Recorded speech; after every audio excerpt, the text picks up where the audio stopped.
The world at 1,000 feet below the surface is a place few ever see, and even fewer survive. It's a realm of absolute darkness, crushing pressure, and cold that would kill you in minutes without specialized gear. For me, that was just another Tuesday. My name is Chris, and I was a deep-sea saturation diver, part of an elite crew working on oil rigs in the treacherous waters off the coast. Our habitat was a pressurized bell, our world a narrow beam of light in the infinite black. Our lifelines were the umbilical cables that fed us air, hot water to our suits, and communication with the surface. On that day, we were making repairs to a pipeline. The work was routine, focused, the hum of my equipment the only sound in my ears. My dive buddy was nearby, a beacon in the murk. We were tethered, secure, or so I thought. Then came the jolt. A sudden, violent wrench that threw me against the rig. Alarms blared in my helmet, or rather they tried to. The sound was cut short, replaced by a deafening static. My air stopped. The warmth in my suit vanished, replaced by an instant bone-chilling cold that stole my breath. My lights flickered, then died. The umbilical, my literal lifeline to everything, had catastrophically ruptured, snapped clean. In that instant, my world became absolute, terrifying darkness. The last thing I saw was the faint, fading light from my buddy's helmet as I drifted free. Drifted, then began to plummet. The ocean floor at this site wasn't 1,000 feet. It was closer to 2,000. And I was falling, uncontrolled, into the abyss. My training kicked in, momentarily. Try to grab something, anything. But there was nothing but water. And the crushing pressure was increasing with every foot I dropped, squeezing my suit, my body, threatening to implode me. My emergency air tanks were small, meant for brief transfers, not for prolonged survival at this depth. I had perhaps minutes of breathable air left. My mind screamed, but my body was paralyzed by the cold and the sheer overwhelming terror. This wasn't just falling. This was being swallowed whole by the earth itself. The fall seemed to last forever. My ears popped, my suit groaned, and the darkness was so profound it felt like a physical weight. Then a sudden jarring impact. I hit something.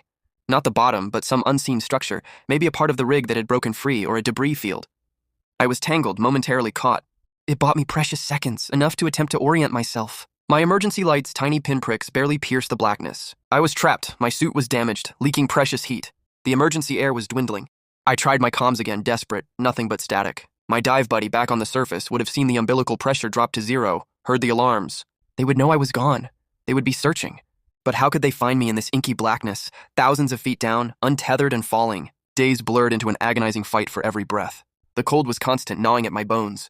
I rationed my emergency air, taking shallow, deliberate sips. I was utterly alone, the silence broken only by the creak of my suit and the frantic beat of my own heart. The psychological toll was immense. Despair was a predator, constantly lurking. I imagined the surface, the search parties, the grim faces, the eventual conclusion that I was lost.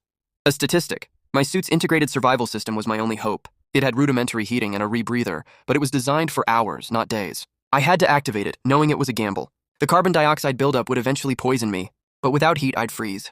It was a choice between two slow deaths.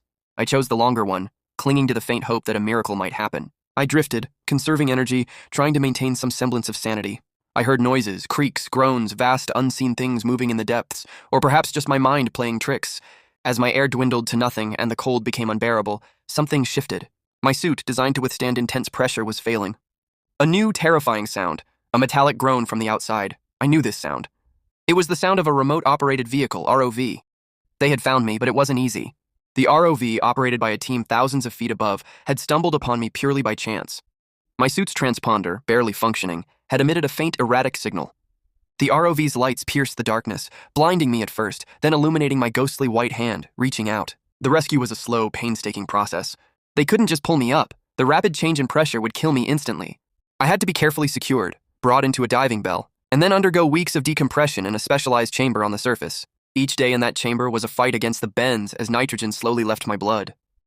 It was a surreal transition from the absolute solitude of the deep to the confined, humming reality of the decompression chamber. When I finally emerged, blinking into the natural light, the world was a different place. My family, who had grieved me, embraced me.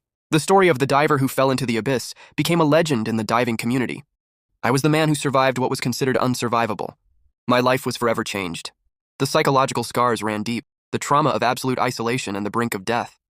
But so did the profound appreciation for every breath, every ray of light, every human connection. I faced the ultimate darkness and found a way back, a testament to the incredible, terrifying, and awe-inspiring resilience of the human spirit. If this unbelievable true story left you speechless, make sure to hit that like button and leave a comment below sharing your thoughts. Could you ever imagine someone doing this?